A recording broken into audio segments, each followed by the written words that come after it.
Hello friends, welcome to மக்கள் சேவை சால். இன்றைக்கி நம்ம ஒரு முக்கியமான இன்ஃபர்மேஷன் பற்றி தான் பார்க்க போகிறோம். அதாவது தமிழக பள்ளி மாணவர்களுக்கு முன்கூட்டியே முழு ஆண்டுக்கான தேர்வு நடத்துவது குறித்து ஒரு முக்கிய அறிவிப்பை வெளியிட்டிருக்காங்க. இப்போது இதை பற்றின மொத்த இன்ஃபர்மேஷன் தான் இந்த வந்து பார்க்க போகிறோம்.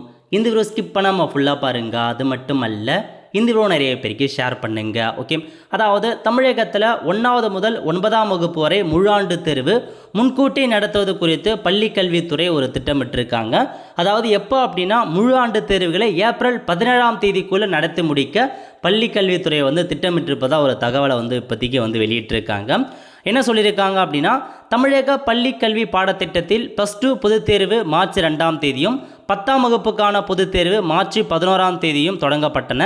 அதே போல் 1 முதல் 9ஆம் வகுப்பு மற்றும் 11ஆம் வகுப்புக்கான முழு ஆண்டு மற்றும் இறுதி பருவத் தேர்வுகள் ஏப்ரல் 10 முதல் 24ஆம் தேதி வரை நடத்தப்படும் என பள்ளிக்கல்வித்துறை ஏற்கனவே வெளியிடப்பட்டு வருடாந்திர நாட்காட்டியில் பார்த்தா தெரிவிக்கப்பட்டிருக்கு.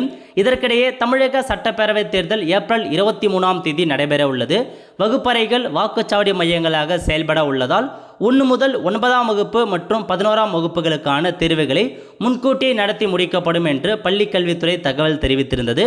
அதன்படி முழு ஆண்டு தேர்வுகளை ஏப்ரல் 17ஆம் தேதிக்குள் நடத்தி முடிக்க உள்ளதாக கூறப்படுகிறது.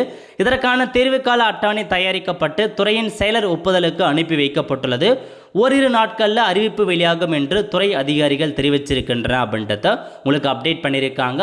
ஸோ முன்கூட்டியே தேர்வு நடத்தி முன்கூட்டியே முடிப்பதாக ஒரு தகவல் கிடைச்சிருக்குங்க.